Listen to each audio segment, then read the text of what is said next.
Di kandang sendiri musim ini, Liverpool masih sempurna. Baik di Carabao Cup, Premier League, maupun Liga Eropa, Liverpool selalu menang. Sebaliknya, dalam 10 laga tandang sebelum melawan Sheffield, gawang Liverpool tak pernah absen kebobolan. Yang terbanyak adalah 3 gol, yakni ketika mereka kalah 2-3 di fase grup Liga Eropa. Melawan Sheffield, Liverpool akhirnya mampu mencatatkan gol pertama mereka di luar kandang musim ini. Usai obok-obok gawang Chelsea, Scott McTominay kini jadi top ski kiri. Dia kemudian kembali merobek gawang Chelsea dengan sundulan. Tambahan 2 gol tersebut, membuat McTominay sudah mencetak 6 gol dalam 16 pertandingan bersama MU.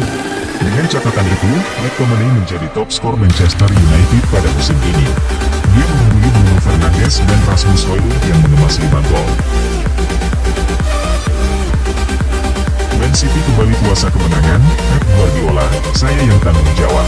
Pasca pertandingan, Guardiola mengatakan bahwa pujian harus diberikan kepada Villa. Namun, ia mengakui bahwa ia memiliki banyak hal yang harus dipikirkan untuk mengembalikan peluang mereka mempertahankan gelar juara. Ini adalah tugas saya untuk menemukan cara memperbaiki situasi. Karena selama bertahun-tahun bersama, kami dapat menemukan cara untuk memainkan permainan, dan sekarang kami kesulitan.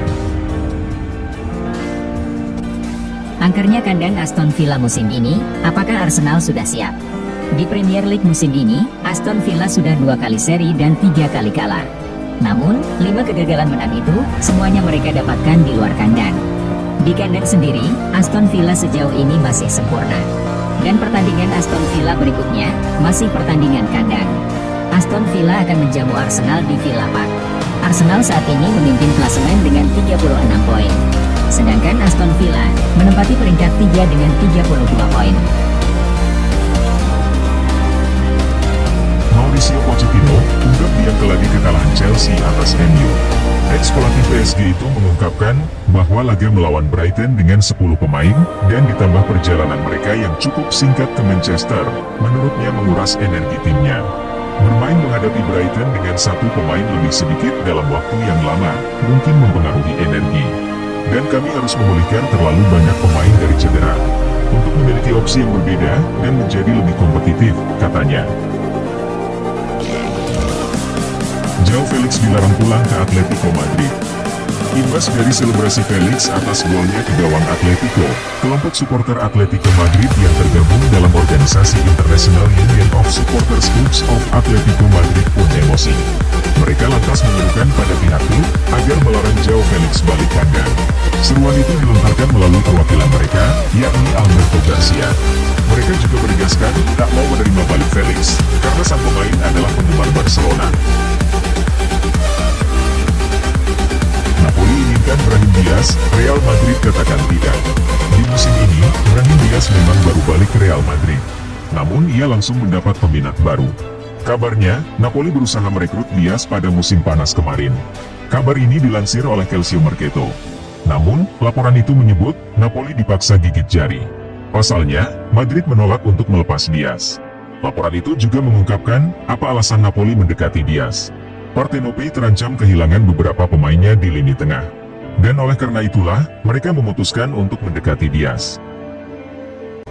Kabar buruk untuk Liverpool, Joel Matip dipastikan cedera ACL. Pada laga Liverpool versus Fulham, Matip mengalami benturan dengan pemain lawan. Saat itu, ia sempat memegangi lutut kanannya. Mantan pemain Schalke tersebut kemudian keluar lapangan dengan terpincang-pincang. Usai pertandingan melawan Sheffield, Klopp mengabarkan kondisi terkini soal Matip. Klopp memastikan kalau Matip mengalami cedera ACL. Itu cedera ACL. Sayangnya, itu seperti yang saya duga sejak awal. Semuanya tampak seperti itu. Sangat disayangkan, kata Klopp. Arsenal pun meramaikan perburuan Jeremy Frimpong. Menurut laporan lain Bimin, Arsenal berminat memboyong Frimpong untuk memperkuat sisi kanan pertahanan mereka. Arsenal sebenarnya sudah memiliki Glenn White dan Takehiro Tomiyasu untuk posisi itu. Namun Mikel Arteta merasa timnya masih perlu tambahan bek kanan. Itulah mengapa Arteta berminat merekrut Frimpong yang dinilai bakal jadi opsi yang bagus untuk timnya. Bahkan mereka sudah mengirimkan pemandu bakat ke Jerman. Sang pemandu bakat ditugasi untuk menonton aksi Frimpong. Inikah suksesor Thiago Silva di Chelsea?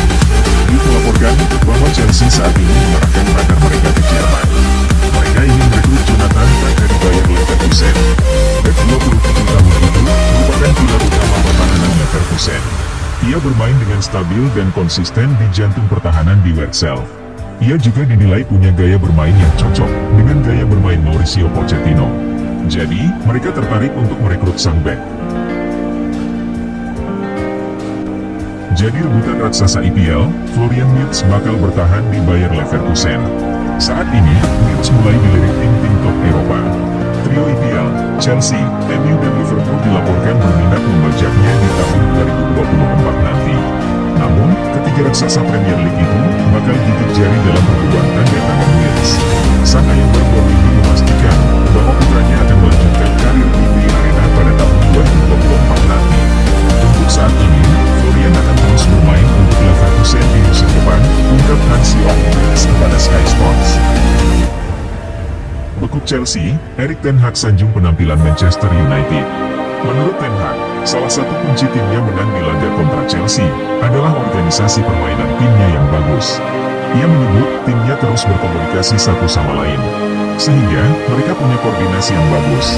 Ketika Anda berkomunikasi dengan baik satu sama lain, maka Anda akan membuat organisasi permainan jadi lebih bagus. Itulah kenapa kami sangat dominan di pertandingan kemarin, kata ten Hag di situs resmi klub. Juventus dan Inter Milan butuh tanda tangan kontrak tahun ini. Juventus dan Inter Milan bersaing di semua lini, tak hanya di arena pertandingan, melainkan juga di bursa transfer pemain. Laporan mengenai aktivitas bursa transfer makin menarik, karena bursa transfer musim dingin akan segera dibuka bulan depan. Dua tim raksasa Italia ini dilaporkan mengejar pemain yang sama. Sosok tersebut adalah Piero Zielinski. Kontrak Zielinski sendiri di Napoli akan berakhir pada Juni 2024. Namun sampai saat ini, Zielinski belum menemukan kata sepakat untuk kontrak baru. Mike Maignan belum tentu perpanjang kontrak di AC Milan. Masa depan Mike Maignan bersama AC Milan masih diselimuti kabut tebal. Menurut laporan Football Italia, proses negosiasi antara manajemen Rossoneri dengan Maignan masih cukup jauh dari kata sepakat. Maignan disebut sangat ingin bertahan di Milan. Akan tetapi, laporan yang sama mengatakan bahwa Maignan meminta kenaikan gaji yang cukup signifikan dan berada di luar jangkauan Rossoneri. Kabarnya, Maignan meminta gaji sebesar 8 juta euro di dalam kontrak barunya. Lawan Udinese, Inter Milan pakai jersey edisi terbatas berlogo Transformers. Logo ikonik dari film Transformers resmi berkolaborasi dengan Inter Milan. Melalui kolaborasi ini, logo Autobots di film Transformers akan disematkan pada jersey para pemain Inter Milan. Jersey tersebut akan dikenakan oleh para pemain Inter Milan dalam pertandingan melawan Udinese akhir pekan ini. Kabar itu disampaikan melalui laman resmi Inter Milan. Penggunaan logo tersebut merupakan bagian dari kerjasama antara Paramount dengan Inter. Tambah amunisi, Bayern Munchen resmi amankan wonderkid Kanada. Bayern Munchen langsung membuat gebrakan dengan mendatangkan pemain yang tengah moncer bersama Granada, Brian Zaragoza, setelah kedua klub menuntaskan proses kesepakatan. Pemain berusia 22 tahun ini akan dikontrak hingga 5 musim ke depan, plus opsi perpanjangan 1 musim hingga 2029. The Bavarians telah sepakat mengunci angka 15 juta euro dengan klub La Liga tersebut. Sementara Zaragoza juga telah menyelesaikan bagian dari tes medisnya dengan pihak klub. Marcus Rashford cadangan dan Man United menang. Di laga kemarin kontra Chelsea, Ten Hag sedikit mengubah susunan pemain MU. Pemain-pemain yang tampil mengecewakan kontra Newcastle harus rela dicadangkan, termasuk Anthony Martial dan Marcus Rashford. Hasilnya, MU tampil jauh lebih baik. Para pemain menunjukkan ambisi besar di lapangan. Skuad tampak kompak, bertahan dan menyerang bersama. Artinya, kemungkinan besar Rashford akan kembali duduk di bangku cadangan untuk beberapa pertandingan MU berikutnya. Baru juga gabung, Manu Madueke sudah mau cabut dari Chelsea. Tim Top melaporkan bahwa Madueke mulai resah dengan situasinya saat ini. Ia dikabarkan ingin cabut dari Chelsea di musim dingin nanti. Menurut laporan tersebut, Madueke baru-baru ini sudah menghadap Pochettino. Ia meminta izin untuk pergi dari Chelsea. Ia merasa situasinya di Stamford Bridge tidak bagus untuk perkembangan. Douglas Luiz dibanderol super mahal. Football Transfer melaporkan bahwa Arsenal bakal gigit jari untuk merekrut Luiz. Pasalnya, sang gelandang dibanderol dengan harga yang sangat mahal di musim dingin nanti. Mereka tahu bahwa sangat sulit meyakinkan Luis untuk bertahan ketika Arsenal datang menggoda. Jadi mereka memutuskan untuk menjual sang gelandang. Mengingat Luis adalah salah satu pemain kunci, mereka menginginkan tidak kurang dari 80 juta pounds untuk sang gelandang. Hasil Everton versus Newcastle, skor 3-0. Everton sukses mengejar Newcastle dalam laga Premier League pekan ke-15. 3 gol kemenangan Everton atas Newcastle, seluruhnya baru tercipta di babak kedua. Masing-masing lewat aksi Luke Mayo, Abdoulaye Doucouré dan Beto. Ada andil belum terkiran Trippier dalam 2 gol pertama Everton. Berkat hasil ini, Everton pun berhasil keluar dari zona degradasi. Sang hingga cetak gol, Tottenham kena comeback West Ham. Tottenham jadi korban comeback impresif West Ham dalam 2 pekan ke-15 Premier League. Pertandingan berlangsung relatif seimbang.